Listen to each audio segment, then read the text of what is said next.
حضرت عبداللہ بن عمر رضی اللہ تعالی عنہ سے روایتیں فرماتے ہیں کہ نبی کریم علیہ الصلوۃ والسلام فرماتے ہیں المسلم اخو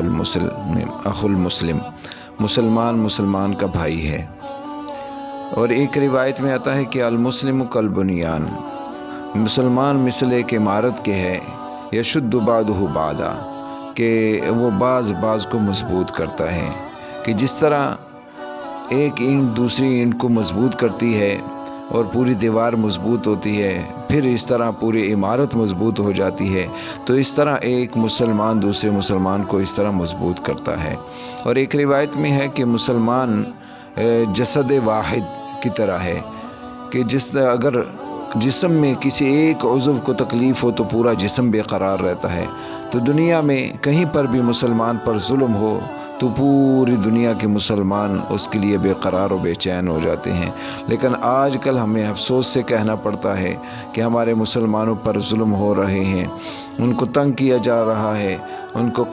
قتل کیا جا رہا ہے، ان پر ظلم کیا جا رہا ہے، لیکن ہماری تو تمام اسلامی دنیا ٹس سے مس نہیں ہوتی۔ یہ اپنی زندگیاں گزارنے، اچھی زندگی گزارنے میں مصروف ہے۔ ہر بندہ کہتا ہے کہ چلو مجھ پر تو تکلیف نہیں ہے، لیکن مسلمان کی یہ صفت نہیں ہے۔ مسلمان کی صفت یہ ہے کہ وہ دوسرے مسلمان کا خیال رکھے، دوسرے مسلمان پر ظلم نہ ہونے دے، نہ اس پر ظلم کرے اور نہ ہی کسی ظالم کے حوالے کرے۔ آپ صلی اللہ علیہ وسلم فرماتے ہیں لا یظلمہ ولا یسلمہ، نہ وہ خود ظلم کرتا ہے اور نہ ہی کسی ظالم کے سپرد کرتا ہے۔ وہ لا یظلمہ یعنی کہ اس کے مال میں ظلم نہیں کرتا، اس کے مال میں زیادتی نہیں کرتا، اس کے بدن میں زیادتی نہیں کرتا، اس کی عزت میں زیادتی نہیں کرتا۔ لیکن آج کل ہمیں افسوس سے یہ بھی کہنا پڑتا ہے کہ ہم سے ہمارے مسلمان بھائی کی نہ عزت محفوظ ہے، نہ اس کا مال محفوظ ہے اور نہ ہی اس کا بدن محفوظ ہے۔ ہم کوشش کرتے ہیں کہ کسی کی عزت کو رستوں پر، لوگوں پر، چوکوں پر ایسے اچھالیں اور اس کے مال کو چھینے، اس کے مال پہ قبضہ کریں، اور کوشش ہوتی ہے کہ ہم قتل و غارت کریں۔ کوئی ہم سے اگر کمزور ہے تو ہم اس کو کمزور کرتے ہیں، مزید کمزور کرتے ہیں، اور اس پر ظلم کرتے ہیں اور اس کو ذلیل و رسوا کر دیتے ہیں۔ لیکن مسلمان کی صفت یہ نہیں ہے کہ دوسرے مسلمان کو اس طرح رسوا اور ذلیل کرے، اور نہ ہی وہ کسی کے حوالے کرتا ہے مسلمان دوسرے مسلمان کو۔ یعنی اگر وہ کسی مسلمان پر ظلم ہو رہا ہے تو وہ مسلمان اس کو اس کے ظلم سے بچاتا ہے، نہ کہ یہ خود بھی ظلم کرے اور دوسروں کو ظالم کے حوالے کرے۔ نبی کریم علیہ الصلوۃ والسلام فرماتے ہیں کہ من کان فی حاجت اخیہ کان اللہ فی حاجتہ، جو اپنے مسلمان بھائی کی مدد میں لگا رہتا ہے اللہ رب العزت اس کی مدد کرتا ہے۔ یعنی اگر کوئی مشکل میں ہے تو اس کی مشکل دور کرتا ہے تو اللہ رب العزت اس کی مشکل دور کرے گا، اس کی ضرورت پوری کرے گا۔ اور ایک آپ صلی اللہ علیہ وسلم نے فرمایا ومن فرج عن مسلم کربۃ،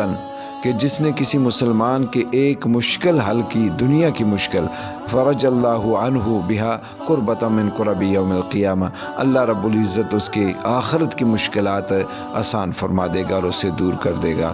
آخرت کی مشکلات کتنی مشکل ہے کہ سورج سوا نیزے پہ ہوگا اور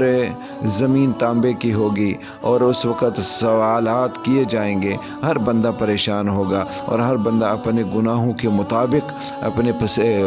مطابق پسینے میں ڈوبا ہوا ہوگا۔ کوئی ٹخنوں تک ڈوبا ہوا ہوگا، کوئی گھٹنوں تک ڈوبا ہوا ہوگا، کوئی ناف تک ڈوبا ہوا ہوگا اور کوئی سینے تک ڈوبا ہوا ہوگا، یہاں تک کہ کوئی اس سے بھی زیادہ پسینے میں ڈوبا ہوا ہوگا۔ تو اس مشکل کی گھڑی میں اگر اللہ رب العزت اس بندے کی مدد فرما دے، یعنی اگر ہم آج دنیا میں کسی کی مشکل آسان کر دے تو اللہ رب العزت کل قیامت والے دن ہماری مشکل آسان فرما دے گا۔ اور آپ صلی اللہ علیہ وسلم فرماتے ہیں ومن ستر مسلما سترہ اللہ یوم القیامہ، کہ جس نے آج کسی مسلمان کی پردہ پوشی کی اللہ رب العزت کل قیامت والے دن اس کی پردہ پوشی فرمائے گا۔ یعنی اگر کسی کا راز کسی کے پاس ہے تو اس کو کسی لوگوں کے سامنے اس کو ظاہر نہ ہونے دے۔ یہ نہیں کہ آج کل